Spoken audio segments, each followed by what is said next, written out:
watching there. There we go. Thanks to everybody for joining. So let's jump right in and get started. I'll quickly introduce myself for those of you that I don't know or don't know me, and we haven't had the pleasure of meeting yet.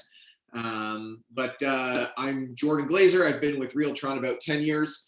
I work from the Shepherd office, and I've been doing this seminar for probably about 6 or 7 years now.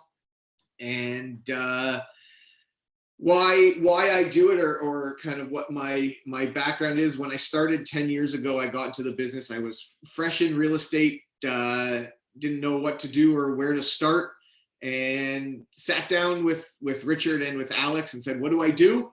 And took their advice. And what was their advice? It was basically start calling people, start talking to people, reaching out to people. And I did that with cold calling. So, Richard and Alex both said to me, 99 no's a day. That's the magic number. Get on the phone, speak to 99 people a day, or get 99 no's a day, and you'll never think twice and never look back. Long story short, I didn't really believe it at first, so I didn't take it seriously. I did a little bit of calling here and there, but didn't really commit to it. Finally got to a point where I needed money, I needed business, I needed to get deals going. So I went in, 110%. My days were 9 o'clock in the morning on the phones until I hit my 99 no's or spoke to my 100 people. And, within a couple of weeks of that, I was starting to get out on appointments. Within a couple of months of that, I had deals closing from calling. And as they say, the rest is history. So I've been there. I've started from scratch and worked through the process. And over the course of the 10 years, started to develop tips and tricks and, improvements on what I was doing to really try to maximize my efficiency when I'm calling and make the best out of the time that I'm investing in it. So that's what we're going to talk about today. We'll talk about, the who, what, where, when, how, why of cold calling, take you through the whole process, what it's all about. For those of you on here who do cold call regularly, I know I see some people that I know do calling regularly. It might be a refresher or some tips or tricks or, a little bit of motivation as we're in the summer to keep moving forward.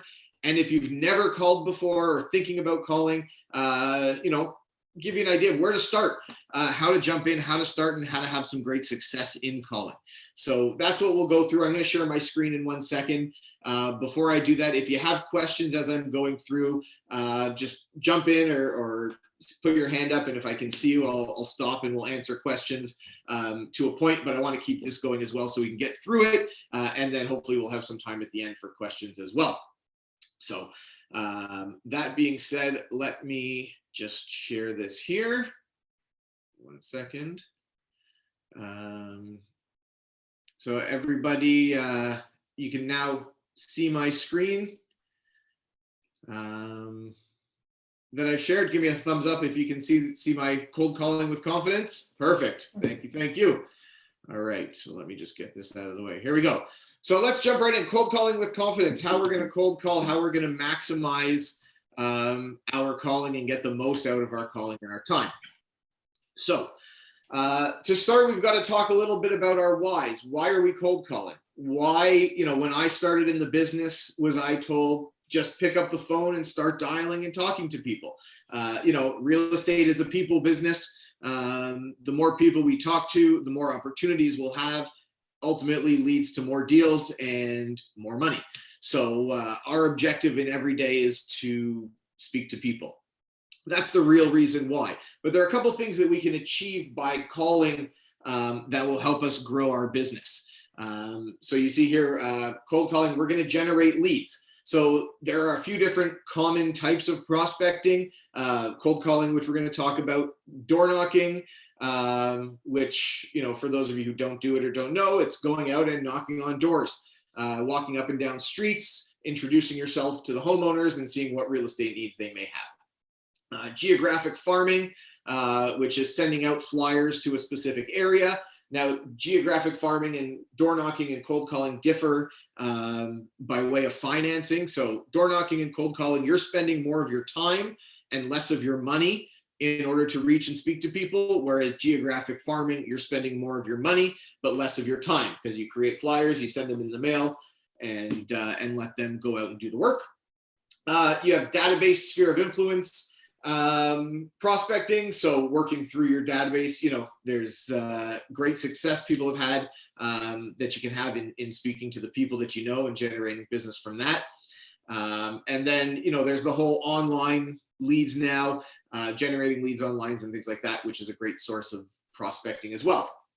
For me, I chose cold calling because I like the idea of getting through more people in less time. So compared to door knocking, to speak to 100 people can take 2 to 3 hours using, online dialer systems, which we'll talk about, versus door knocking, which in the same period, maybe you'll speak to 20 or 30 people.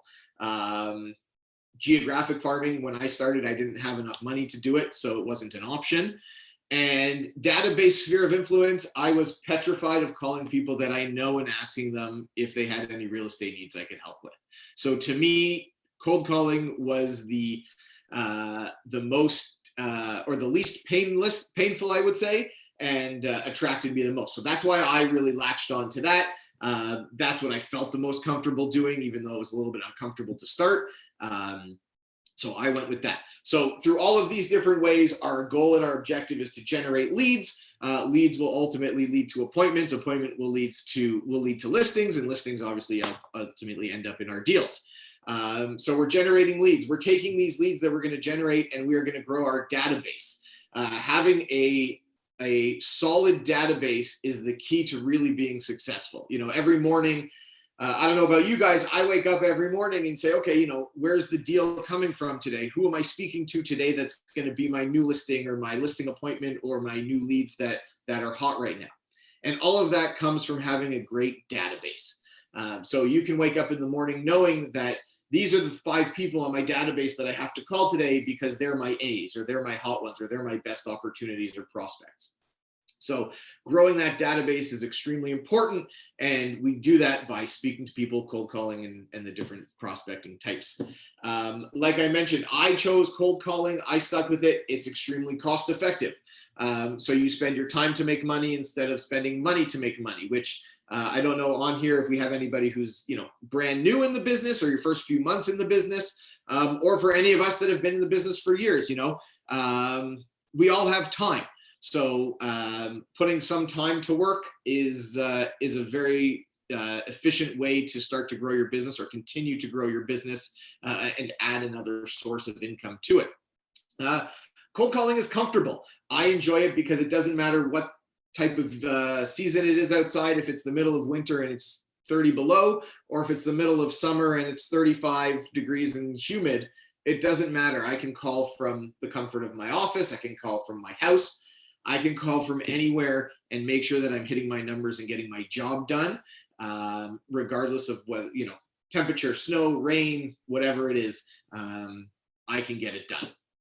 And ultimately, by growing that database, keeping the database full, it's building a predictable business. Like I just said, where's our next deal coming from? Next month's deals, 2 months, 3 months, 6 months. We want to build up a predictable business where we know when we wake up every week and every day that we have opportunities lined up for ourselves, instead of waking up saying, well, what am I going to do today, and wondering about that.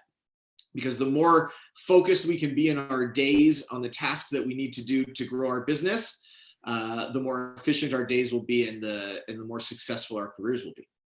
So those are the key elements of why we're cold calling. Why is it something that Alex and Richard believed so strongly in, and we still talk about it. I know on the power meetings, Alex talks a lot about speaking to people, reaching out to people. This is how we do it. This is how I've done it. I've had great success with it. So I'm a big advocate for it, and know that it works. The biggest question I get after I do a lot of these seminars is, yeah, I get everything that you've said, Jordan. It all sounds good, but does it actually work? It's 2022. People don't have home phones anymore. People don't want to answer the phone. People are cranky, COVID, blah, blah, blah. all of these are excuses. At the end of the day, the answer is yes, it works. And I'm going to show you how it works and how to be more efficient with it. So we've spoken about why we call. What are the reasons? What are the benefits of calling? But once we think about those, we always think about the flip side. And why not call? Why are we not calling? Why are we, I do it myself, plan to call one day and then wake up in the morning and say, you know what? I've got something else I can do better. I need to go grocery shopping or whatever it is. We can all come up with reasons to not do it. But ultimately, at the end of the day, it kind of comes down to our fears and our limiting beliefs on calling. One of them is, does it actually work, right? Believing that it does and knowing that it does and committing to the system is one of the largest ways to overcome these. But through talking to a ton of people and doing a lot of these seminars, these are some of the most common reasons that I speak to people about of why they don't call. And they all have their validity and they all have, strong reasonings behind them, but we'll talk about them and then we'll talk about how we can overcome these to get on the phones and have success once we're on the phones. So top reasons why people decide not to call, fear. So fear of rejection. Nobody wants to be said no to. With calling, we're calling people we don't know, people that don't know us, people that aren't expecting our calls, and asking them if they want to sell their house or if they have any real estate needs that we can help with ultimately.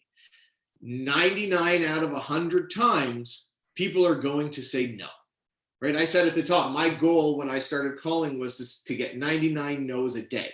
So my expectation is that 99 out of 100 people have no need for what I'm trying to offer them. But there's going to be somebody that does. And I know that I will find them if I follow through the process. So hearing no is an expectation, but we have to get comfortable with that idea of rejection, of people saying no to us. It's not a bad thing. What it does is it gets us one step closer to finding the person that's going to say yes. The next thing is not knowing what to say. So somebody answers the phone. What's our script? What are we talking about? How are we going to open the conversation? What are we going to say to them? What if they say no? What if they say yes? What if they say, there are 100 different options of things people might say to us when we call them. So being prepared with what to say is extremely important in keeping these conversations and finding the opportunities in them. And we'll go over in a minute some scripts and some things that we can be prepared for when people are talking to us. DNC is the do not call list. So in Canada, we have a registered do not call list that people can sign up for. If they're on that, we are unable to call them. I take my phone numbers when I upload phone numbers from, all of us with Realtron have a subscription to a company called Telelisting, which is an online phone book. If you don't know your password or how to access it, probably your managers at your office will have your password and how to access that. And that's basically, it's like the Yellow Pages online. You can search by street, you can search by name, you can box out an area like a Treb search and get all the phone numbers populated. That will also highlight to you which numbers are on the do not call list, so you can pull them out and download a list that is a clean, safe, and legal list for you to call without worrying about the do not call list. So as much as it's a worry for a lot of people, we figured out a way we can alleviate that right off the bat, not even a concern anymore. Technology. So there are a lot of different systems and things like that. We talk about people not having home phones anymore. We talk about, I mentioned online dialers, so triple line dialers, which we'll talk about on how to increase our efficiencies when calling to help limit the time we're spending and maximize the output that we're getting. So it's something to be aware of, but something that can really help us, not hinder us in maximizing our results when calling. Time. We all want to invest our time in the right places. We don't want to feel like we're wasting time. So again, maximizing the returns that we can pull out of the time that we're spending calling, and also believing, like I mentioned right off the top, believing in the system that we're working, that if we follow through, it's going to work. And I think that's one of the key things that I'll keep talking about, because it's important to know that it's like anything, like a workout program. If you run 5 kilometers today, you're not going to automatically lose 5 pounds this afternoon. It takes time. It's like farming, right? You have to plant the seeds, you have to water them and water them and water them and add vitamins and all these things. And over time, the crops start to grow. Cold calling is exactly the same thing. Calling today isn't going to get you a deal tonight necessarily. It's possible, but not likely. It's going to take time to start calling, to build up your experience in calling, to get comfortable in knowing what to say and having these conversations. And over time will result in more listing appointments and more deals as you build up those leads in that database we spoke about earlier. And the final thing on the list here is the intimidation.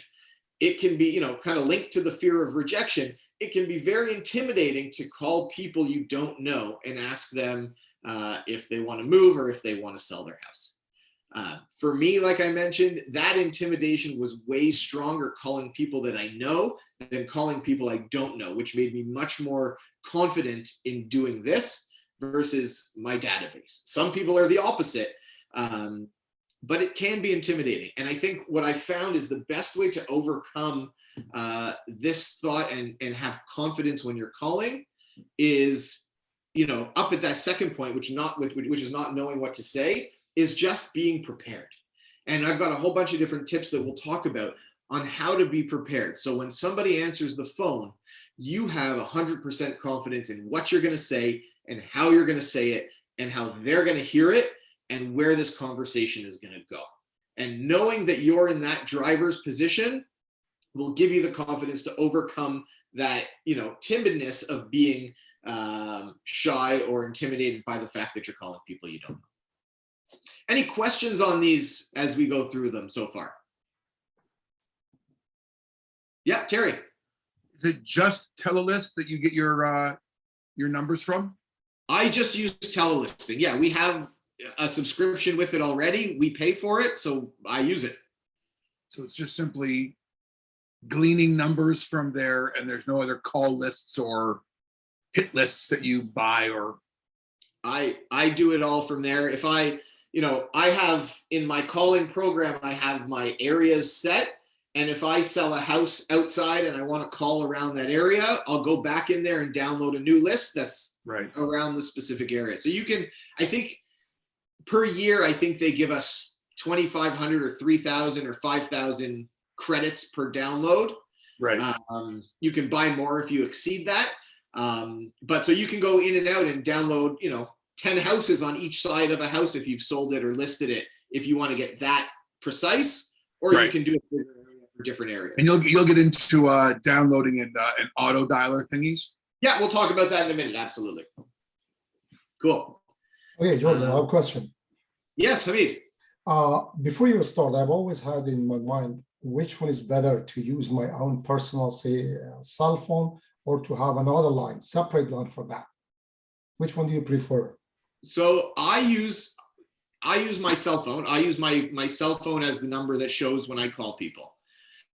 The reason I say it that way, in the dialing program that I use, you can choose whatever number you want to show up on the call display for people. So I used to call and have the office line show, but what I found is that people will call back. If somebody doesn't answer and they see a missed call from this number, they'll call back. If they're calling back the front desk will say, we're a real estate office. An agent might have called you. If it's important, they'll call you back. So to me, that's missing an opportunity, right? So I put my cell phone number. So if somebody calls me back and it's 2 hours later and they say, oh, I missed a call from this number. Yeah, it's Jordan Glaser from Remax. I think you live in this neighborhood. I was actually calling because we have a buyer looking in the area. Would you think about moving your house or selling your house? Yeah, thank you. Right? So rather not miss that opportunity if someone's calling you back. Thank you. Jordan, sometimes people, they're so angry that, we are calling. So what your reaction if they get angry that you called, or I'm going to report you, or all this stuff? So, well, reporting you, if you're following the do not call list, there's nothing really to report. You're not doing anything illegal. So they can call and report, I guess, but I don't know who they call and report to. Look, we're going to encounter people that are unhappy and angry. you've got probably an 80 to 90% chance that they're just having a bad day. Yeah. Somebody might have just lost their job and you called 20 minutes later, they're not going to want to talk to you. Right? True. What I do is I just kill it with kindness. I say, thank you so much. Have a great day. Take care. Bye. I don't, if you get your back up and then you get defensive, it's just you're opening yourself up to getting frustrated and ruining the rest of your calling session. To me, the one call is a no. If it's a no, they don't want to talk to me. I say, thank you so much. And I move on. There's no use in getting caught up in their disappointment or their anger. Chances are, if you called the same number 3 months later, the same person could pick up and have an amazing conversation with you.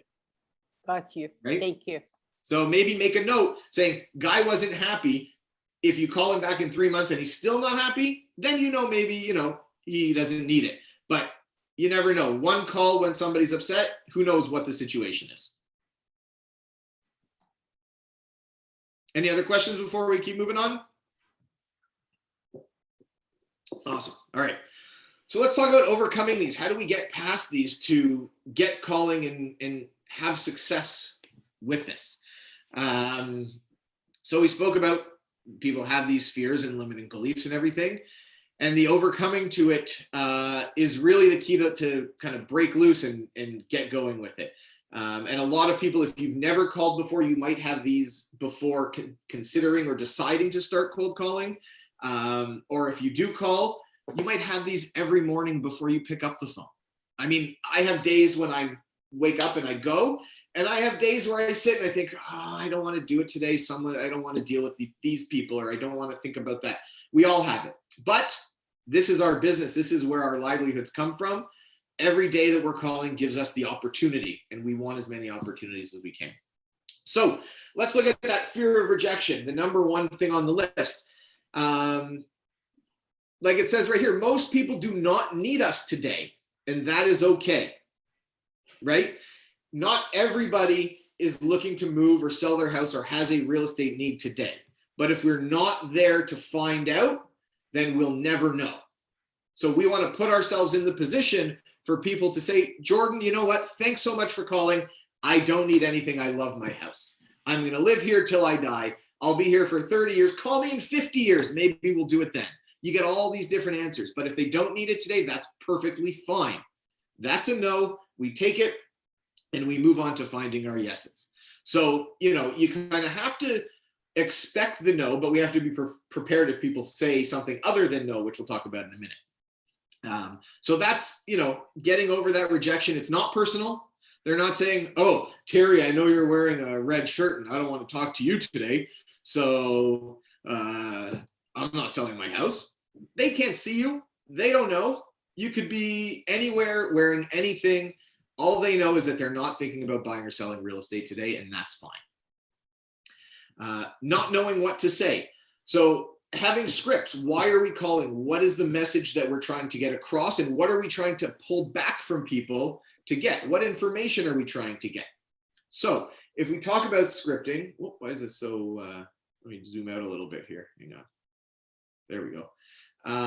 We talk about scripting, and when we talk about scripting, it's not, I don't say scripting in a robotic sense. So a lot of us think about, hi, it's Jordan from Remax. I want to know when you plan on selling your house. We're not talking about that. We're talking about a script as in a plan. What's our plan when somebody answers the phone? When somebody says, yes, I'm thinking about moving, or no, I'm not planning on moving, or what's my house worth, or who are you? How did you get my number? Why you call? All these different things. So having a plan, what's our plan for when we call people? And you see here on the screen right now, I have a couple of resources that I use regularly. So on the right, you see a couple screenshots. There's one from Richard Robbins' website and one from Mike Ferry, two very common real estate coaches that offer some great free resources. So you can log on to their website and they have some kind of free templates for calling scripts that you can go on and see and use them as, if you want to use them as a starting point or as a guide, they're there. I like to put it because they're both very good. The coaches are both great. I've done Mike Ferry Mike Ferry is a big cold calling advocate. I did a Mike Ferry calling session once. It's amazing. So some good resources there. On the left side, you see this prospecting list, which I got when I first started in the business from Wayne Kahn. And this, he said, this is his, basis for his calling. And if you've, met Wayne or heard Wayne or spoken to Wayne, when he started, calling was his thing. And he's got his scripts down to a science. And this was where he started from. So this is what I use a lot in my calling. And on the top right here, you see just kind of an abbreviated version of it. But to keep things simple for our conversation today, knowing what to say and being prepared. So calling someone and say, hi, Mr. Smith, it's Jordan from Remax. I'm wondering, when do you plan on moving? Simple as that. That's our entry point. That's our general call saying, hey, it's Jordan. I need to know what is your plan, right? So now I talk a lot about, and we'll talk about it in a minute, about calling with a purpose. So I like to call around properties that I've listed, properties I've sold, if you have buyers looking in the area, if there's a market shift, which we're dealing with now, calling with some sort of information to help, give people something if they need it. But this the prospecting question sheet here is a very straightforward, simple script that if you were to follow this on a conversation, will get you from the introduction to a potential close for an appointment like that. Very straightforward and simple. And the key thing to note here that you'll see through this whole list, those 1 to 6, is all we're doing is asking questions. By us asking questions, we are in control of this conversation, and we can find out from people what our ultimate objective is, which is finding out if they have any real estate needs that we can help with. So very straightforward. Hi, it's Jordan calling from Remax. I was wondering, when do you plan on moving? Oh, well, I've lived here for 20 years. Oh, fantastic. How did you happen to pick this area? Look, he answered my number 2 question for me, right? How did you pick this area? Where did you move from? Well, if you're going to move, where would it be next?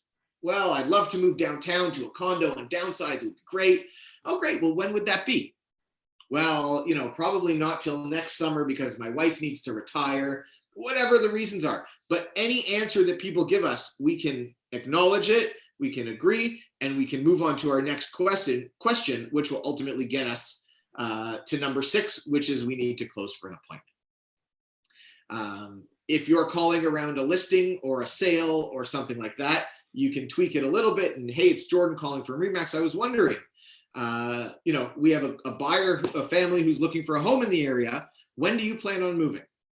Well, no, we're not moving. Well, if we could get you a great price for your house, is it something that you would consider? Because they really love your street, right? Tweak things to call for whatever that purpose is that you're calling for. But use these questions as your basis and guideline. And I think you'll have, a great head start and you're off to the races with calling. Any questions on these scriptings or what to say as we keep going forward? Yeah, Terry? Do you not warm them up? You go right into it, eh? You just right into when do you plan on moving? We have, I forget what the exact stat is. I think it's 7 to 10 seconds of people's attention when we first call before we lose them, right? If you call and say, hi, Mr. Smith, it's Terry and I'm calling, I'm from Remax, we've lost them. They think we're either a duct cleaner or some scam from Rogers these days, right? We have 10 seconds to get in and make the impact as to who we are and why we're calling. Yeah. Right? Once we establish that, we have the ability to navigate through that. So you could call someone and say, hey, Terry, it's Jordan calling from Remax. When do you plan on moving? And you're like, whoa, how did you get my number? Right? Well, at least now we've got a conversation started, right? Right. Sorry, But- Jordan, when you introduce yourself then? Yeah. When? It's Jordan from Remax. But you said that you just straight go to the when are you planning to move? Yes. Yes. So There's a sentence at the top, though. He's got Yeah. an opening sentence at the top. Look at the top. right here. Whoops. Hi, Mina. It's Jordan from Remax. I'm wondering, when do you plan on moving? Okay, got it. It's still you say you are calling from. Okay, okay, got it. Absolutely. Yeah, I say my name and I say where I'm calling from. And then I Then go are you straight to my first question. Got it. Thank you. And the first question, if you notice, the question is phrased as, when do you plan on moving? It's not, are you thinking about moving? Right? Because we are all programmed when someone asks us a question to say no. If you walk into a store and someone says, "Can I help you?" What is our initial reaction? No, I'm good. I'm just looking around. Right? But if you walked into a store and the salesperson said, "Oh, hi, I see you're looking at jeans. What size are you? I can pull some great sizes for you." You say, "Oh, yeah, I'm a 34." Right? So instead of calling saying, "Do you plan on moving?" No, no, no, we're happy where we are. When do you plan on moving? Well, we're thinking about it, but we need to retire before we do. Okay. It might not be this year or this month, but now we've got something to hang our hat on and keep a conversation going and add them to our database. Keep in touch with them. We'll talk about follow-up in a few minutes as well. But put them into that database and start building up the database, that if it's, if they're going to retire in a year, by the time they retire, we've spoken to them 3 or 4 or 5 times. We've sent them information in the mail. We've sent them a CMA on their house, that by the time they're ready to sell their house and move and retire, it's not a cold lead anymore. We're their resource for information when it comes to real estate. And if we can bring people along that path over the course of their deciding time, by the time they're ready to make their decision, guess who's going to be the first person they think about when it comes to real estate? Us. And that's key for bringing people along that process and building the database and building that predictable business. Listen, ask Kieran Hello? if Terry, anyone in his circle has a need for Jet A1 fuel. Sorry. So that's why we go straight into the question. We want to grab them right off the top, and then we see where that conversation goes. Any other questions on what to say? No? Perfect. Oops. So the do not call list we've spoken about as well. We can overcome the do not call list very easily. We use telelisting or whatever, wherever you download your programs, your phone numbers from, and we can scrub them for the do not call list. So you don't have to worry about that. And if somebody says, "Oh, you're not supposed to be calling me," oh, well, my phone list is cleared from the do not call list. Maybe you should double check it and make sure that you're still on it. Maybe it expired or something like that, and give them the information. And then, well, by the way, before I go, just want to make sure, when do you plan on moving? You can always throw that in. So not an easy one for us to overcome. Technology. So I've mentioned a few times about a calling program. I use a calling program when I call. Technology links into the next point as well, which is time, because with these programs that we have the ability to use right now, it can really save us time and increase our efficiency. So the program that I use is a program called Mojo. You can see the screenshot here on the right-hand side of the screen. It's just a screenshot of the window. You see these 3 boxes at the top here? What happens is each one of those boxes populates with a phone number. So it'll dial 3 phone numbers at the same time. When somebody picks up the phone, it'll connect me and it'll keep dialing the other 2. If one of the other 2 picks up while I'm on the phone with somebody, it will play them a callback message. And then when I'm finished on my one call, will automatically dial those people back. So by doing this is a game changer, I think. When I started calling, this program was in its infancy, but I started using it right away. I never in my career called dialing by hand and calling. So to get my 99 no's to dial 100 or to speak to 100 people, depending on the day and the time and the list and everything, will take anywhere from 2 to 3 hours. Whereas if you're dialing manually, that's going to take anywhere, let's call it 5 to 7 hours. So you're automatically increasing your efficiencies and maximizing your time when you're calling. So Mojo is the program I use. There are other ones. Some of you might use other ones. You might have heard of other ones. I talk about this just solely because it's what I use and I know. There might be other ones, might be better or worse, but this is what I know, so that's what I show. I would say if calling is something that you're going to get into and take seriously, it is 100% a smart move. I say all the time, this is the best investment in real estate I've ever made. This investment in Mojo has paid me back 1,000 times over, if not more. So Terry, I think you're muted there.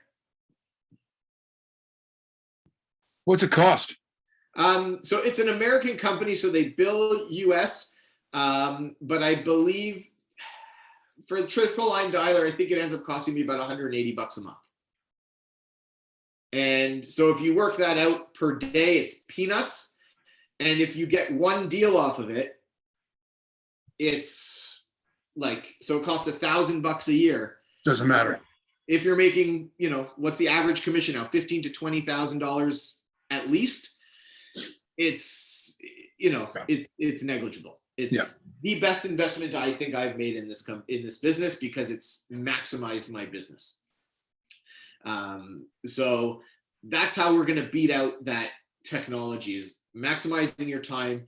Use something like this, and it will, again, be a game changer for you. It'll take you to the next level and make your time more efficient and make your life easier. It also has all built-in tracking. So it'll track how many calls you make, how many people you speak to, how long you've been on the call. It has an automatic recorder you can subscribe to. So it'll record all of your calls. So you can listen back, hear how you sound, hear what you're saying, how you're saying it, your tonality, all of these things, if you're trying to really see how you can maximize efficiencies, which we'll talk more about that in a sec as well. So definitely something I would suggest investing in if you want to take calling seriously. Even if you want to try it, it's a monthly subscription. If you do it and you hate it, you cancel it. So it costs you $200. Definitely a worthwhile product to give a shot to. I got a question. Yes, Manjeet. Yes, Yes. Manjeet. Jordan, it's about the phone numbers. I know not many people have the home phone numbers. Is there a site or a place where we can get cell phone numbers? I know they have that in the United States, but here. So I haven't found or been told anything about something Very like that. legitimate source. He's a U.S. guy living in Taiwan right now. So not Taiwan, Vietnam. Someone's not muted. He did a ton of PP stuff. He deals direct. So I don't know of anything like that. I've heard it, but I haven't seen it. What I do know is, although, yes, people are moving away from home phones, and I'll say, if you're trying to call in condo buildings, that's where I see the difference the most, especially new condo buildings. Most people moving into new condos, especially if they're tenanted and things like that, don't have landlines. But if you're calling through residential areas, there's still hundreds of thousands of people with home phone lines. So as much as they might not answer it as much, or they don't use them, they're there. And if the phone rings, they will answer it. So you can still reach people. Thank you. No problem. So the intimidation factor we spoke about, how do we overcome that? How do we think about, okay, how do we get past that shyness or whatever we want to call it? What I used to do, or would still do in my head, is, we said most people don't need you today, and that's okay. Well, what about the people that do? What happens if we don't reach those people? Right? What happens if somebody calls them, or they find an agent somewhere else because they need to sell their house that is not a Remax Realtron agent, not a top producer, not a successful agent, and just lists their house and takes pictures with their phones and ends up helping them sell their house for less than they should have, or less than it's worth? I'm not doing them a service then, or myself. So how can we help people? We're here to help people, speak to people and find out what they are and help them with their real estate needs. So what are the real estate needs that I can help you with if you have them?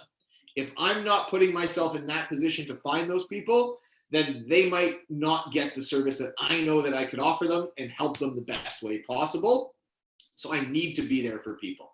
And thinking about it that way changes the shift to not being, us being a service provider saying, oh, well, if you need me, call me, I want to help you. It's, hey, if you have that need, what way do you need me to help you? How can I help you? And that will bring that confidence. You see, that next point is be confident. That'll bring that confidence to say, I'm the guy here that's going to do the job for you and get you the most money and get you the quickest sale, or whatever your needs and requirements are. I'm going to do that. So I've got to be here to make sure I speak to you, right? And just being there for people and having that confidence. And the confidence comes with experience. So, the more you call, the more you practice the scripts, the more you know what to say, will give you that confidence to have that and have that project through the calls. And don't worry if, as you're starting out, for those that don't call or haven't called and want to get into it, your first few calls won't be as good as the next few calls. And those won't be as good as the following few calls. But the more you call and call, the better and better and better you're going to get. And this whole thing is a numbers game. So the more people we speak to, the more opportunity we have, the better chances of finding the right people that we need or pulling out those right people that we need. So don't worry if you flub a couple of calls or you stumble on a few things of what you're saying. There's the next call. Don't get caught up on one.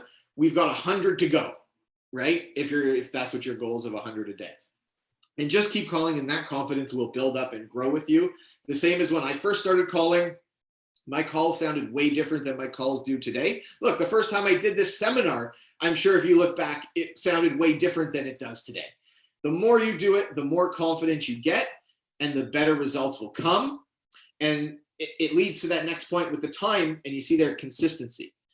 Consistency is the key thing to get this whole thing to where you want it to be. The more you do it, the more comfortable, confident, and skilled you get at it, the better your results will be. And you see, cold calling is farming. We have to plant the seed today, and water it and water it and water it and care for it. And as we do, we spend that time, it will grow our business, grow our results, and ultimately make us more money.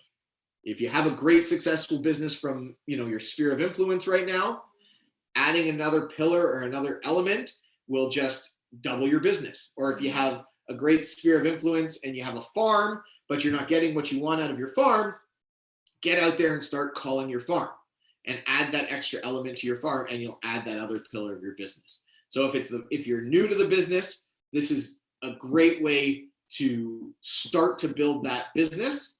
And if you're experienced in the business and you want to grow and you want to improve your business or increase your business for next year, adding that extra pillar by cold calling is an extremely efficient and effective way to do it. Any questions on that? No? Good. So now we've spoken about why we call, we've spoken about why we think we shouldn't call, we've spoken about how we overcome these fears and beliefs and everything. So now we're calling. Jordan? Yes. How do you target who you call? Great question. Great question. So for me personally, I'll say when I first started calling, I would call anybody. I basically picked neighborhoods or areas where I wanted to work or thought there was opportunity, and I would call. When you're calling and speaking to 100 people a day, you can burn through neighborhoods quickly. So, I would start with a neighborhood. I started with the neighborhood where I live, and when I got through that, I'd work out from there. Sometimes if I had a listing that was outside of that neighborhood, or if I knew an agent that did, I would call around that. Call the agent, say, hey, are you calling around that? Because if not, do you mind if I call around that listing you just have? And I'd call around that neighborhood. Or if you see there's a neighborhood where, turnover is high or prices are going up or things are looking good, call that neighborhood and say, hey, I'm calling from Remax sale prices are through the roof in the neighborhood right now. If you could get a great price for your home, are you ready to sell? So I would, start with my close area and my farm ultimately, and then work out from there. All right. Perfect. Okay. Good. So let's talk about, now we've overcome that stuff. We're getting into calling. How do we maximize this calling? How do we make the time that we're investing in calling as efficient and prosperous as possible? So, like I said before, Mojo, or this 3-line dialer system, is the #1 method to do it. It takes productivity through the roof.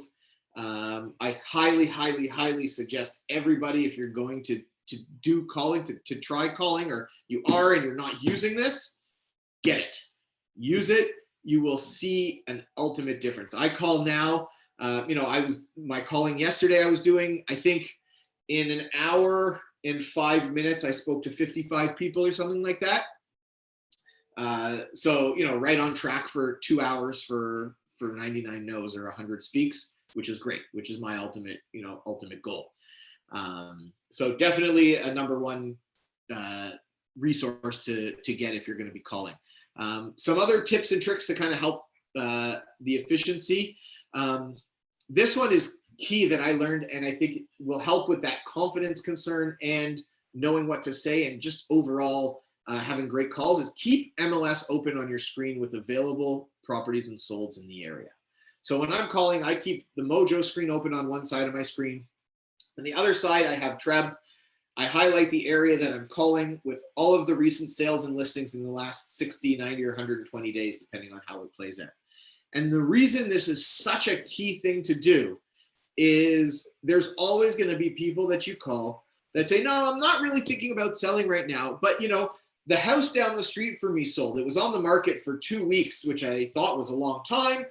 And I just saw the sold sign go up. How much did it sell for? And within seconds, you can say, yeah, great question. It just listed or sold yesterday. It was an amazing 3-bedroom house in a finished basement with a second kitchen, and the main floor was renovated. And you could go through all the details of the house, what the house was, how much it sold for, all of the information within seconds. And by doing this, you automatically look like an expert in the neighborhood, because those people don't know that you have that sitting in front of you. And by doing this, you can call an area that you may have never stepped foot in. You could have never been to Newmarket and be calling Newmarket and sound like an expert to the person who lives there, because you have all the information at your fingertips. So putting yourself in the position to sound like an expert is a key way to start building rapport and show your expertise right off the bat with having that information for people.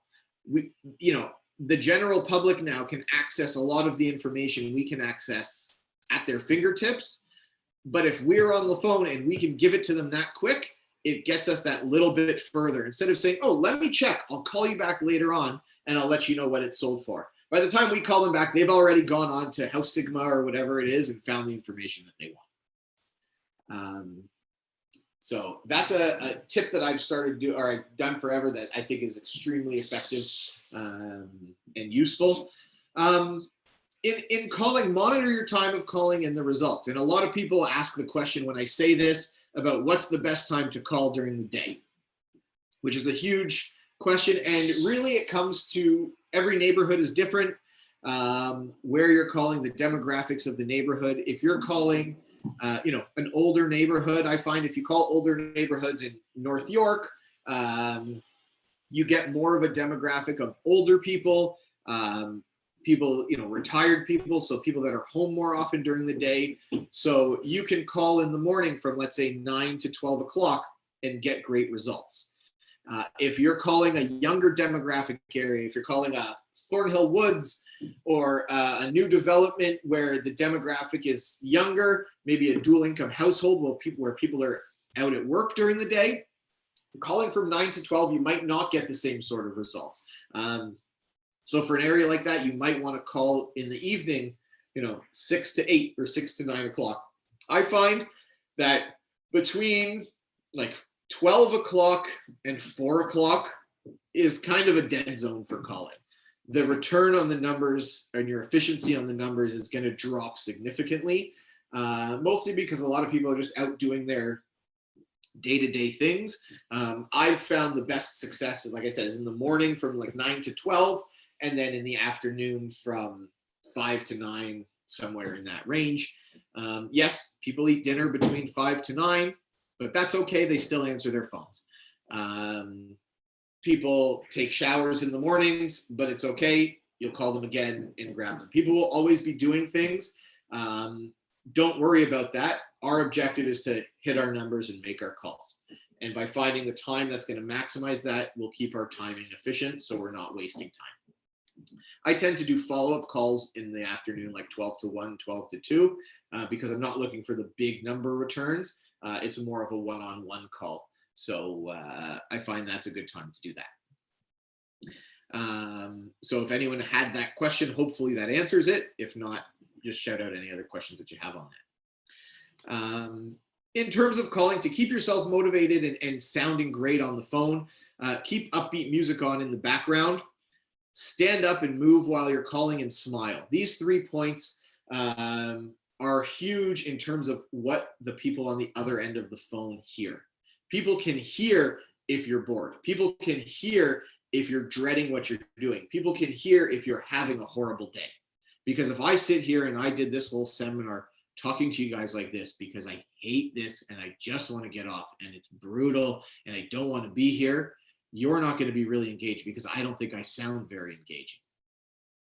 But if we're talking about ways to really maximize what we're doing and we're upbeat and we're talking and we're smiling, people hear that through the phone. And if you sound excited about it, that is contagious over the phone and they'll want to interact with you. So be upbeat, standing and moving around, just keeps the energy flowing, and smiling. People can hear a smile through the phone 100%. So make sure that you're smiling and just energetic when you're calling, because that will grab people in that first 10 seconds of the call. People will decide whether, if they have a real estate question, whether they want to actually continue and ask you with it, or they just feel like it's going to be dreadful. Practice and listen to yourself.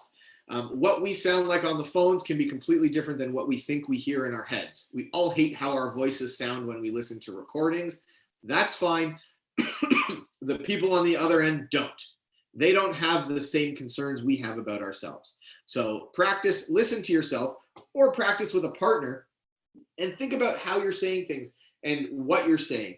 And if your tonality can change, if you change how you say something, if you go on an up pitch or a down pitch, does it change the way the message comes across?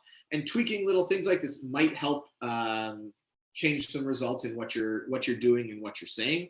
I know for me, I had a period a few years ago where I was not getting the same sort of results that I should have been. And I had a conversation with Alex and we spoke about a couple things and what I was saying. And I went back and I listened to what I was saying on those calls, excuse me, and made one tiny tweak in what I was saying and shifted me back on a track that was getting me to where I needed to be. So listen to yourself, hear how you sound, hear what you're saying, to keep you on track. Track your numbers, celebrate your successes. So set yourself a goal and work towards hitting that goal. When you hit that goal, celebrate it. My goal, 99 no's a day. When I hit that 99 no's a day, my job was done for the day. That was my job. If I finished at noon, great. I might have other stuff to do, but if not, I'm okay with that. I did my job for the day. So work towards your goals, track your numbers, and celebrate when you hit that. If you set up a goal of 2,500 no's for the month and you hit that, celebrate that. Enjoy it. Know that by doing these things, you're going to get paid for it, and you have the ability to celebrate those things, because without celebrating it, it doesn't get us that excitement. I mentioned calling with a purpose. So just listed, just sold, or some sort of offer of value. You want to offer a free home evaluation. Right now, the market we're in, it's changing. So do people know that? Do people know how their house values are changing? They know that, they read the news that the world is crashing and things are all doom and gloom, but is it? some areas are reacting to this change different than other areas. So, Mr. Smith, it's Jordan calling from Remax, wondering if you have an idea of how your housing value has changed over the last few months. Well, yeah, I heard it's gone down. Well, actually, not necessarily. Why don't I come by and give you a free home evaluation, and I'll give you an idea of where the value of your house is today and how you might be able to capitalize on this market.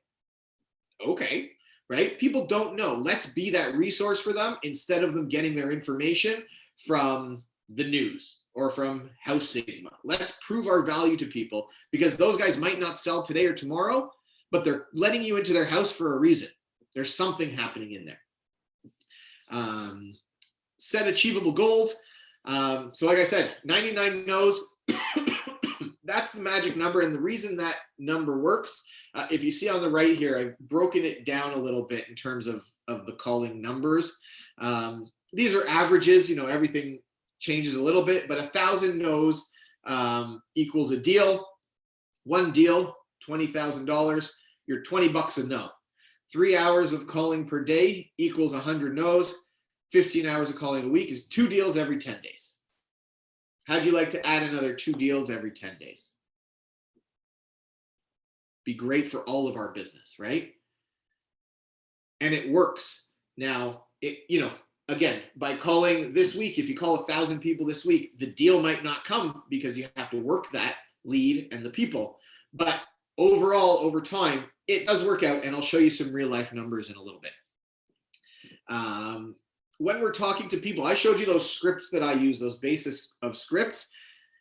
And throughout all of them, the one thing you'll know is all of what we are what we're telling ourselves to say is all questions. All our job is to be asking questions. We're not calling people to tell them information. We're calling to get the information. So we ask questions, we listen to the answers. Yesterday on Jeremy's Monday with Jeremy call, he was talking about things to do in this market. And one of the things was listen.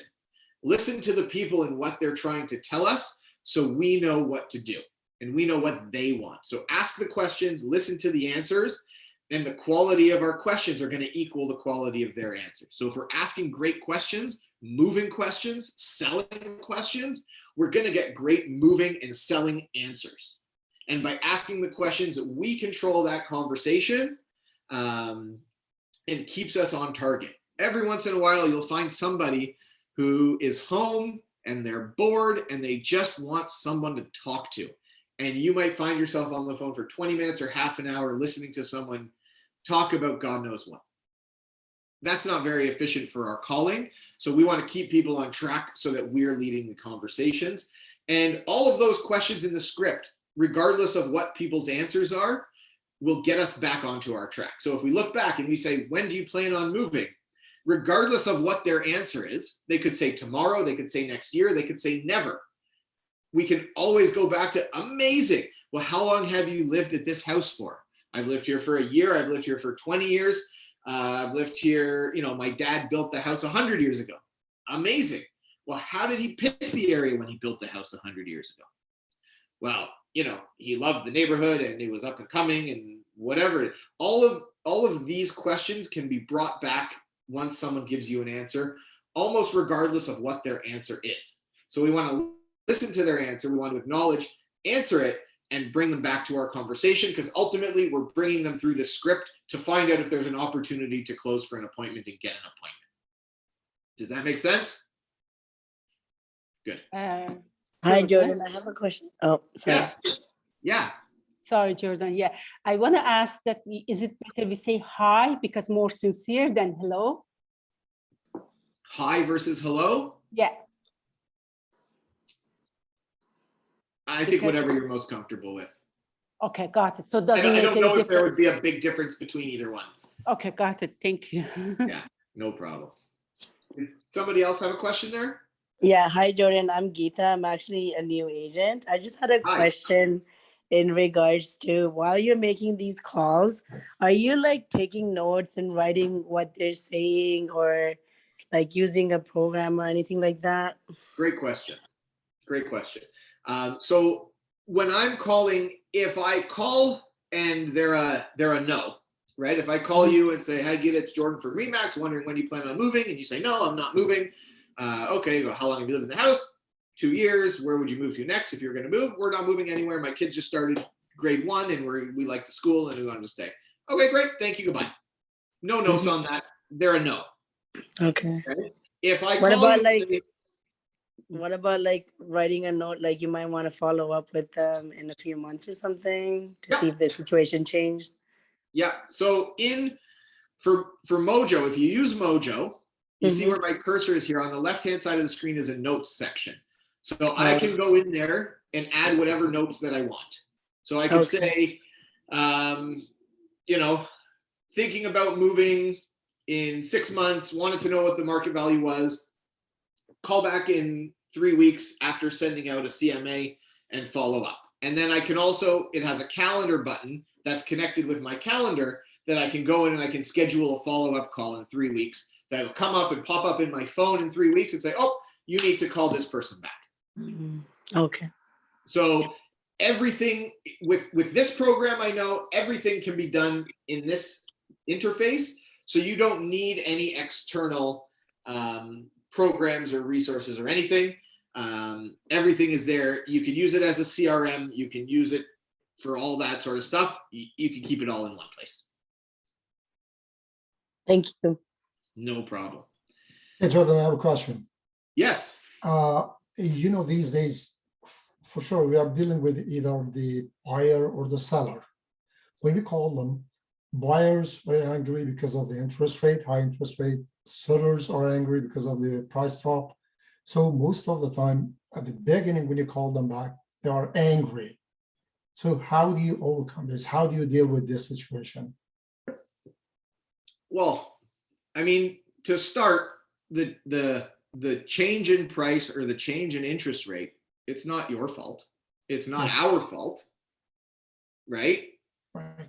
So I understand that people might be frustrated if they're a seller and their house, they wanted to sell for $2 million in February and now their house is down a little bit. It's worth 1.8. That's, it's unfortunate in the way the market is, but the amazing part about it is that what those people are going to buy has probably dropped as well.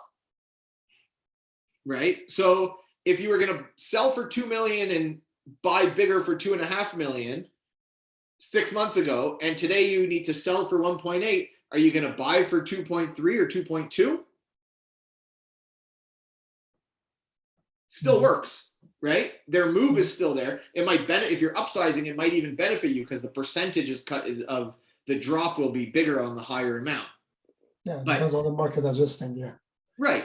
If you're buying and selling in the same market, whether your house sells for $1 million or $3 million, it all just matters of what your delta is and what you want to buy, or like the gap between the two, right? Right. So yeah, I understand that they might be frustrated, but this is where we are. Here are some of the benefits. If we're going to buy, you don't have to deal with the competition that you were dealing with 6 months ago. The choice, although inventory might still be low, there's still a little bit better choice now because people aren't fighting so much for properties. Yes, interest rates are on the rise today. Who knows what happens in 2 years or 4 years or 6 years? Maybe they'll come back down, right? But if we can buy at a low price today, isn't that a win? Nobody knows. Right. So, but you can't take the responsibility for them being upset or frustrated with the change of the market or the interest rates. Thank you. Okay, moving on. Lead follow-up. So lead follow-up is, calling is extremely important because we need to build this database. The lead follow-up is where the money is. And why I say it that way is because we're calling to build our database. I've said it, it's like a farming process. It takes time. So here and there, you might call somebody and say, "Hey, it's Jordan from Remax. When do you plan on moving?" And they say, "Yeah, I'm actually interviewing agents this week. Your timing is perfect." Great. You won the lottery on that one. But more often than not, it's going to be, we're thinking about it. We're doing this, we're doing that. You add them to your database. You take them on as a lead. you keep in touch with them, you nurture them, you build a relationship and rapport with them, and when they're ready to, you're there. So that all comes down to the lead follow-up. And if you're calling and your lead follow-up drops off, you're not going to see the results come. And I've had it happen to me where I've not focused on lead follow-up. I just focused on the calling. And what happens is you start going through your leads. When you start calling them, you say, oh, I recognize that address, and you pull it up on Treb. That guy sold. And you pull up another. That guy sold. Oh, that guy's. And you go through and you say, oh, I have 100 numbers here, and 5 of them have sold. Right? So keeping on top of your lead follow-up is extremely important to make sure that you're there when the people are thinking about selling. The one thing to think about in some of those cases, not to get down, is that it just solidifies the idea that it's working because you've got the leads in your database. Now you just have to make sure you're there when they're ready to sell. So what are we going to do with these people?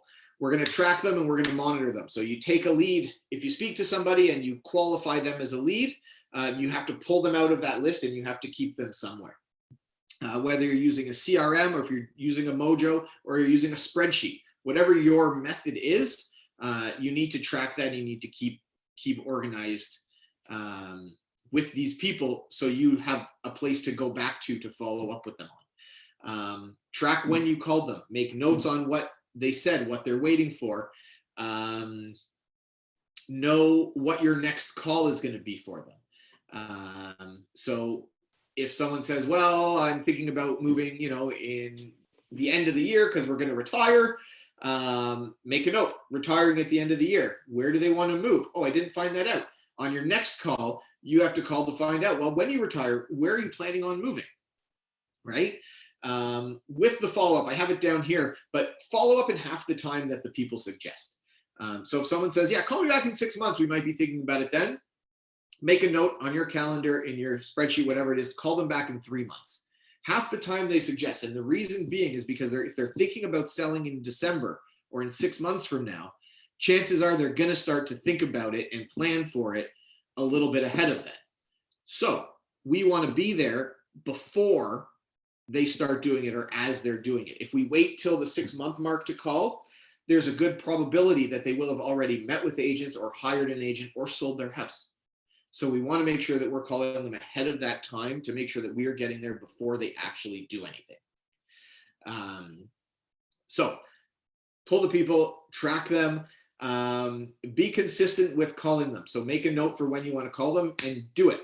Call them when you say, because the more times you call them, the better your rapport is going to be, the better your relationship is going to be with them. Follow up a call with a handwritten note or a pop by. So whenever I have a great call with somebody, I don't think I have one here. I have little cards, just have my name and my logo on them, and they're blank inside. And I take it and I write, hey, Mr. Smith, it was so great talking to you today. Whenever you're ready or have any real estate needs at all, please call me anytime. I'm here to help. My name and a business card, and I throw it in the mail. Anything that comes in hand by real mail, people take time. They look at it. They hold it.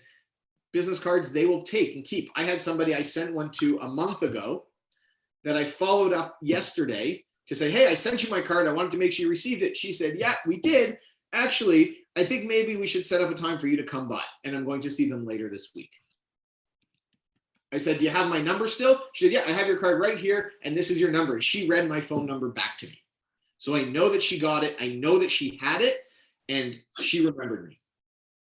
So I have a question. Yeah. Before you leave, are you leaving? Sorry, I thought you were leaving. Nope. And I didn't mean to interrupt you. I apologize. That's okay.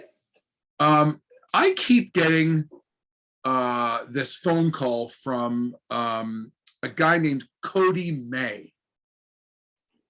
And he supposedly has a great little shop that sets appointments for you right in your pocket, wherever you want.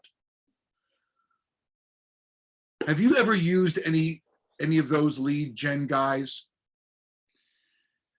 No, I've tried and played with online leads and all this stuff. What I found is by doing this, I know how difficult it is to get a good quality lead. Yeah. So anybody that says they can get good quality leads for that easy, I have a tough time believing. And if you're paying, depending on what the program is, if you're paying per lead, if they say, I have a lead for you, Terry, it's $20, what's the quality of the lead? How do I know? I know. Right? I'm struggling with it like mad, and I've got another call with him today. And I want to just, I've got one person who's also a Remax person up in near Creemore. And she has used it. And she said that at one point her inbox was so full she had to stop it. I swear on my life. And the question is, how many deals came from them? She is a really, I've known her since grade 7. She's a really successful agent. Yeah. The question is still, is from those leads that somebody sent her, how many deals came from them? I can't give you a number, but she said, Terry, I'll even give you my overflow. And at one point I was getting them, but they were too far away and way out of my zone. So I couldn't service them. But for her, it was right. Right. So, I mean, look, maybe if he's got something that works, yeah, try it, see. But you've never tripped over anything like that. No, I've looked at it from time to time, but you know, I think maybe call me a pessimist on that or not, but I think knowing how difficult it is to get good quality leads from doing it, there's no easy way, I don't think. Yeah, that's I get it. Right. All right. On that, let's talk about identifying leads. What is a lead, right? If you're calling or knocking or prospecting, what do you constitute as a lead that you're going to put them into your database? Because you know, one of the things that I ran into as I first started calling is I would take anybody that would give me the time of day and call them a lead. And eventually my leads got so long, my list got so long that I started missing them. And I started to see that, oh, those guys sold. Oh, those guys sold. Because I didn't have time to call through my leads list. So I've since gotten much more precise on what I would consider a lead and what I would add to my leads list. So there's no scientific answer for what's a lead and what's not a lead. You know, part of it is you have to go with your gut based on your conversation and everything. But, you know, having a reason to move, wanting to move, I will ask people straight up, do you have an agent that you're committed to working with when you're ready to move? If they say yes, I'll dig a little bit deeper. Maybe there's still an opportunity because not everyone wants to work with their cousin or their aunt or their best friend. And there are objection handlers we can use to try and get past that if that's a thing. But, you know, what's the reason why they're moving? Where are they going? When do they want to go? Do they have answers to these questions? If they don't have any answers, if you call someone and say, yeah, I want to move. Say, where are you going to move? I don't really know yet. Well, when would you like to be there by? Who knows? Doesn't make a difference to me. Well, you know, what sort of house are you looking for? Something bigger? Are you looking for something smaller? It doesn't really make a difference to me.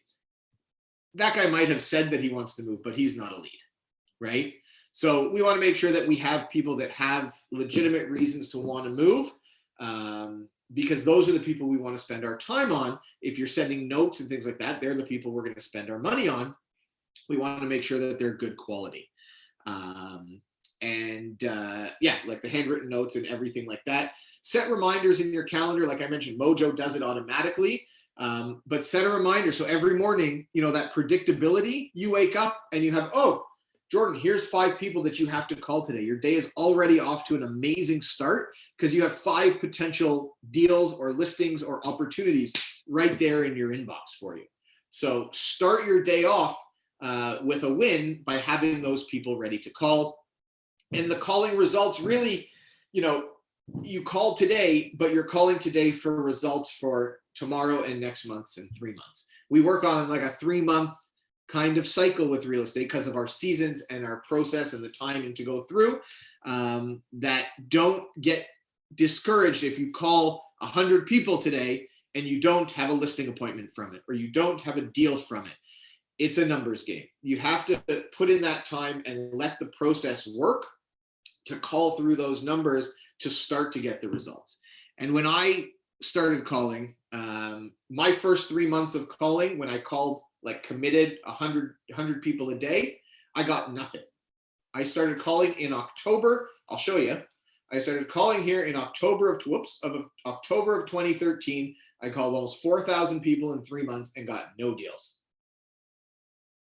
But that was fine because the next year I kept calling, and by March of 2014, I started having deals coming through. I started having listings and I started having deals coming through. So don't worry so much about calling today for that business today, because the today business will come once you start calling consistently, and the calls you made a month ago and 2 months ago and 3 months ago are now your leads coming to fruition, and those leads turning into appointments. You see on the bottom, the sales process and cycle is that from that one call, they turn into a lead. That lead might need to act in 2 months. So in 2 months, that lead turns into the appointment. You go to the appointment, they're ready to list in a month. So that call to appointment to listing is a 3-month cycle.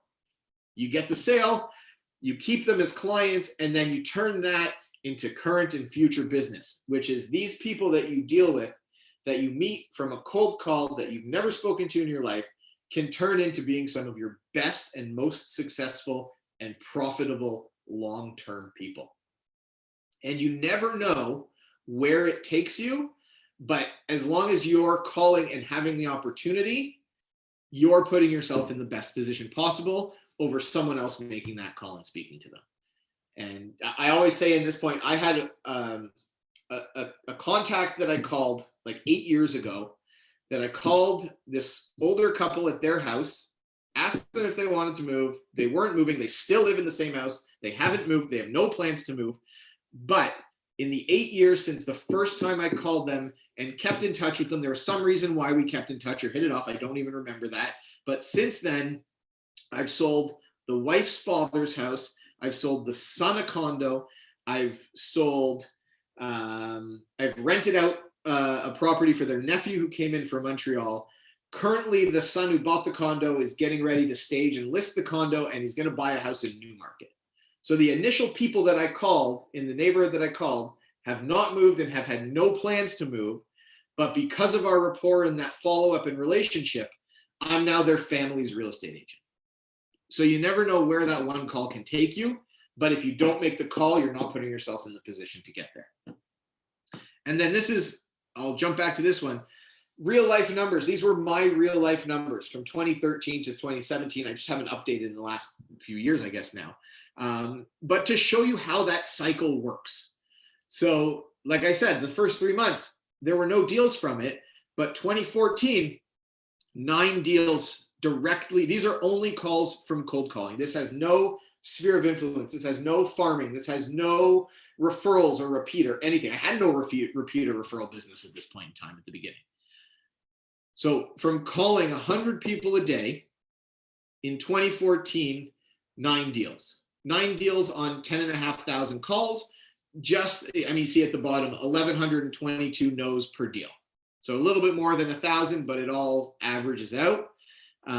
So think about it, if you're a current successful agent, you've got a great business, but you just want to pick it up and grow a little bit or get to that next level, imagine for 2 hours a day, you could generate another almost $200,000, right? If you're new to the business, imagine starting out and in your first year, $200,000. And it just takes investing the time and setting yourself up with the tools and the tricks to be successful and get the best results and be the most efficient from the time that you spend on calling. And I spent all of these hours for these 4,000 and 10,000, 7,000, figuring out these tips and tricks. And now we can try and help alleviate some of that time and kind of testing for you. So that's it. That's, the who, what, where, when, why of cold calling. Does it work? It works. Even today in 2022, with people using cell phones more and people not home as much and all of these things that we can come up with and reasons we can come up with, it still works. It's still successful. And it's still an amazing way to start or grow an amazing business in real estate. So the key question is just are you ready to jump in and commit to do it and give it a shot? So that's the presentation that I have. Anyone have any questions on anything that we've gone over, or concerns or thoughts that you have? Hi, Jordan. I have a few questions. Sure, shoot. What about the cards? You said you using cards. Do you have them custom made, the thank you cards, or do you want I'll to custom? show you. Huh? I use this. So I have a card that has that Mm-hmm. on the front and it's blank inside. Okay. So I take it, I write, like I said, hey, it's Jordan. Thanks so much for the call. It was great talking to you. Here's my card. Like I said, whatever you need, call me anytime. And I pop it in the mail. Okay. So at the beginning, you didn't use them, right? You used which ones? Or you use Um, them all the time? I mean, you could go and just get plain like thank you cards from the dollar store, right? It doesn't matter what you put it on. You could put it on a plain piece of paper and just say, hey, thank you so much. It was amazing talking to you. Just wanted to say thank you and include my card for you to have on file for whenever you're ready to do anything. Pop it in the mail. Sounds good. Can you That's tell it. me about your day? Like, how do you start your calls? Like, if you don't mind. Sure. So I start my calls about between 9 and 9:30. I like to start. Mhm. And I'll tell you what I do is I just go. And one of the benefits that I've always found with using a program like Mojo is the way that it works is you dial into it, you have it on the computer, but it runs through your phone. So you either call them or they call you and you log in, it gives you a password and you're connected.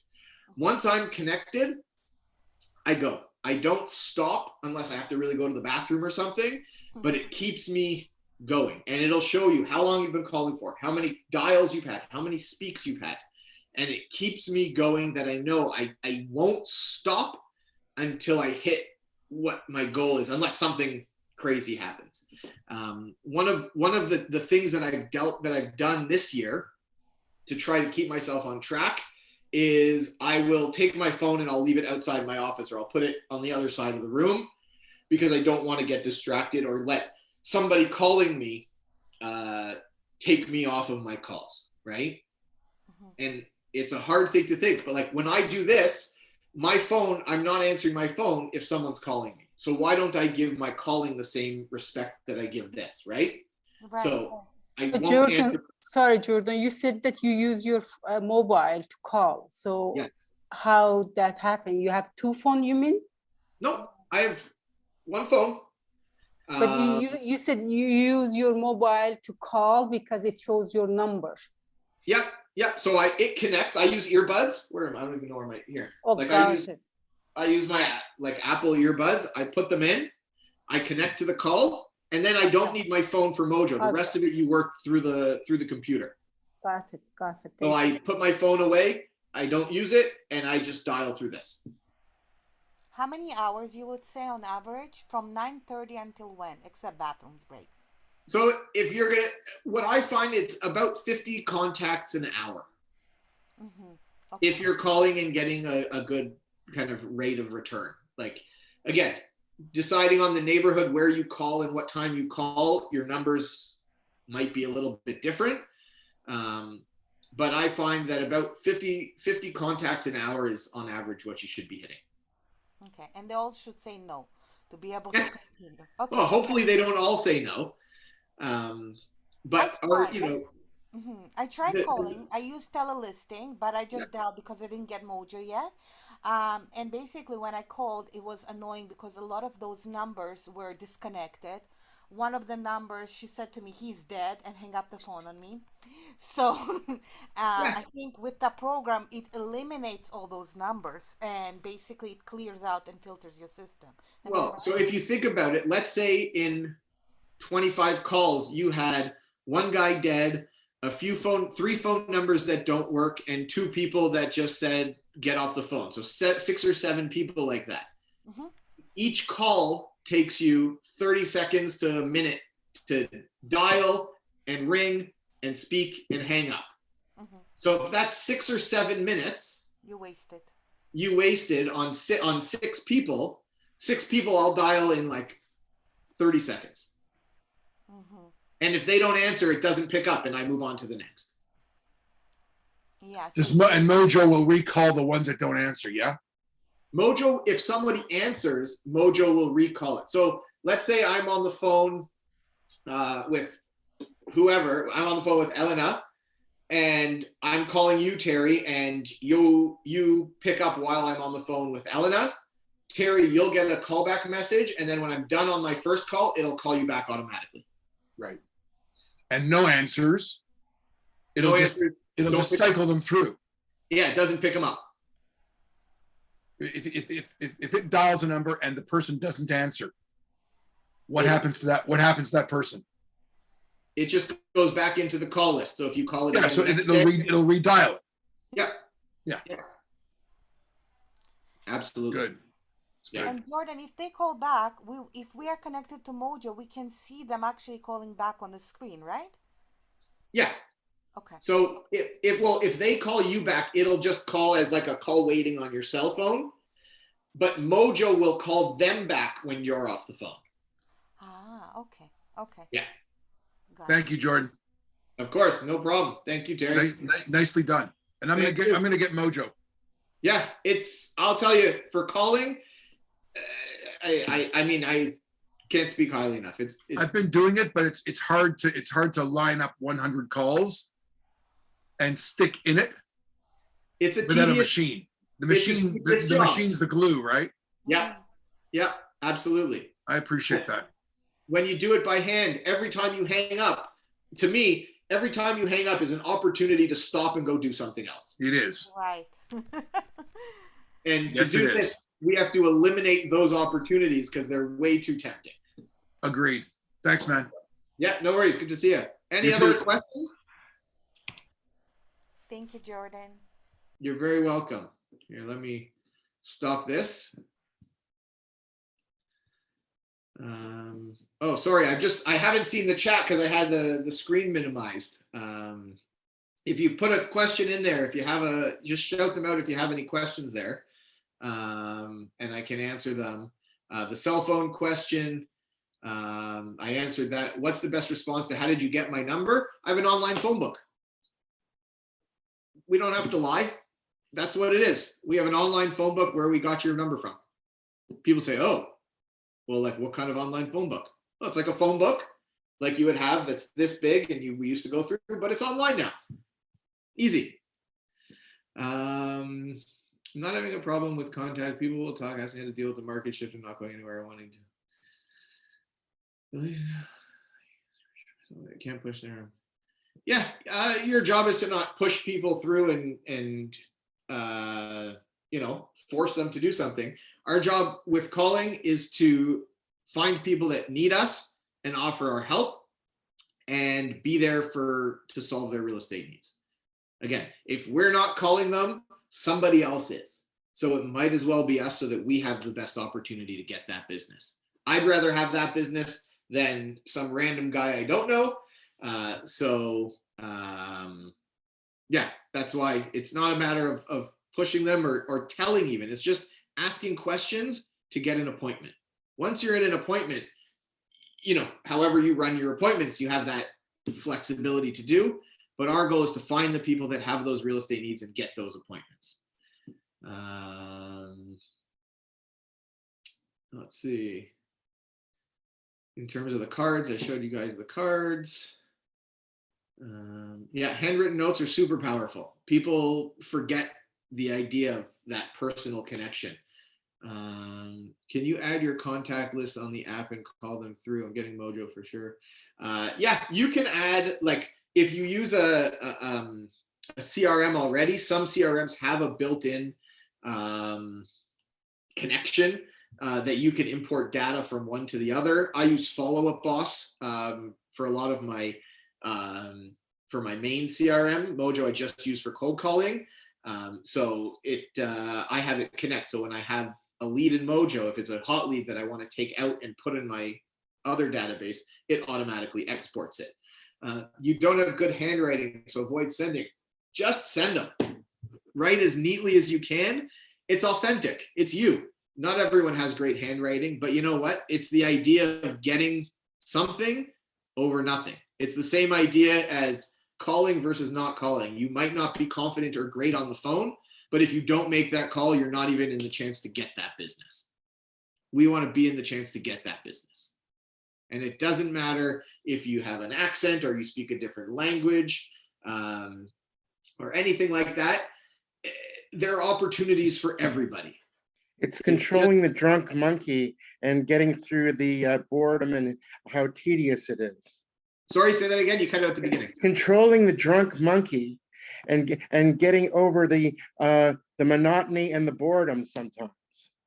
Yeah, absolutely. It's that, you know, that to me, that's why I think Mojo is the best, is because at least it quickens the time that you're committed to calling. And you know, sometimes I have my kids have these fidget toys. Sometimes I sit with one while I'm calling just because it keeps my hands busy. Get a Rubik's Cube or something, keeps you, you know, at least a little, keeps your hands occupied while you're calling, something like that. Yeah. So any other questions? Anything I think I've gone through most in the chat. Hi, Jordan. Hi, Jordan. What's the best time you have by experience that you have called? What's the best time that to get Yeah. the bit? Yeah, so we spoke about that a little while ago. To me, it all depends on where you're calling, but either 9 to 12. So if you're calling in a little bit of an older demographic area in the mornings, otherwise in the evenings we'll work in any area. You know, like 5 to 9, something like that. But I say call through an area, see what your results are. And if you get, you know, if you call area X in the morning and there's 5,000 numbers and you speak to 2,000 of the 5, take that list then and then call back in the evening, the other 3,000, and see how many more you knock off in the evenings. And chances are of 5,000, you probably get 4 or 4,500. So change up when you're calling. Do a week of morning calls and then do a week of evening calls. That way you're not leaving anybody out or missing anybody. Is this going to be recorded? Can we see it next again? It's it's recording, so I'm sure it'll be on the Facebook group or in the core or something afterwards that you can pull it back again. All right. Are you going to have anytime soon again, one of these sessions? I think usually we do them every 3 months, 3 or 4 months. So I'm guessing sometime in the fall, you know, towards the end of the year, probably. And you could probably go back and look at some of the past ones we've done too. I would guess they're all in the database there in core. So that, and if you ever have questions, you can always shoot me an email or anything. I'm happy to help answer. If you have questions as you're trying it and going through it, if you're experiencing something you're not sure how to overcome or what it is or how to get past it, shoot me an email. Always happy to help and try to help get past some sticking points if you have them. So Hi, Jordan. Before you go, yes, just wanted to say thank you. This really helps and motivated me. I just had one question about the stats that you were showing us. So in 2013, when you started doing calls, you did like about 10,000 calls and got like about, I think you wrote 9 or 10 leads, can't remember. Yeah. But in 2017, you only did 4,000 calls, but you ended up getting 9 leads. Yeah. Now, is that like the numbers are lower, but your leads were the same as, but then is that because of the experience? Sorry, I may have missed it. Is it because you got better at talking to people and experience, or? So there's a couple reasons. There's a couple reasons why, and that's an amazing question. We didn't go through that, sorry. The reason is because in the first year, there was nothing that I had to fall back on. As you call and you call and you call, that database and that leads list grows. So although I did less calls in 2017, my leads list was so much bigger that business that I called a year or 2 or 3, you know, there might have been 2015 calls that sold in 2017. Right? Okay.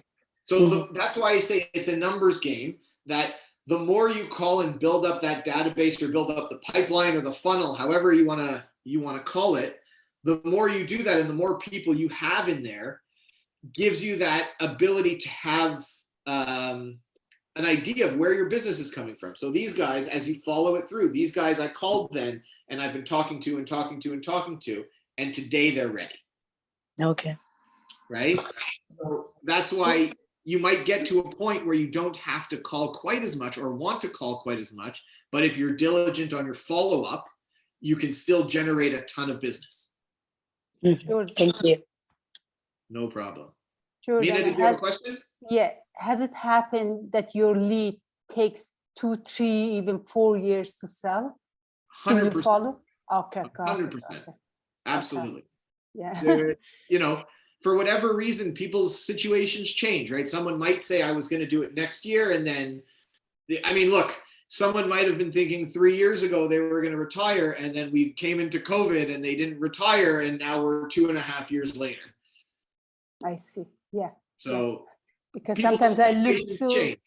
my leads, I say, okay, are they really gonna sell, or, but as you said, it will come, but based on their want. Yeah. And I would say, as long as you're asking the questions when you're talking to them, But you'll have a good idea of where they are. But when you, beside the first list of questions, then is little different, or we have to ask the same questions still? Oh, no. So yeah, if you're following up, your follow-up can be much different. You're not asking when they moved there and where they, or maybe where they want to move, but how long they've lived there and those questions. On a follow-up, I think it's more of, hey, Mina, it's Jordan. We spoke 6 months ago, just wanted to check in and see if the plan is still the same. I know last time we spoke, you were going to retire in December. Is that still the plan? Okay. Right. Or whatever notes you wrote down, use those notes, because if you're calling for the first or second time, they might not remember you exactly. So prove to them that they spoke to you. Right. Okay. Yeah. So Okay. use the information you take. Thank you. No problem. All right. Any other questions before we finish up? No? Amazing. Well, guys, thank you for joining in. I appreciate it. Again, if you have any questions, let me know. I would say the summertime now is an amazing time to get on the phone, start calling. Like I said, get your job done in the morning, and then you can enjoy the afternoons or take some time and enjoy the weather. I also think now, given the changing and the shift in the market, is the best time for us right now to be out there and be on the phones. Lots of people aren't. People have taken off for the summer. People are just, keeping their heads down on this. To me, this is our time. This is our time to get out there and win. So yeah, that's it. If you have any questions at all, feel free to shoot me an email anytime. And thank you for joining. Have an amazing day and a great summer. Take care, everybody.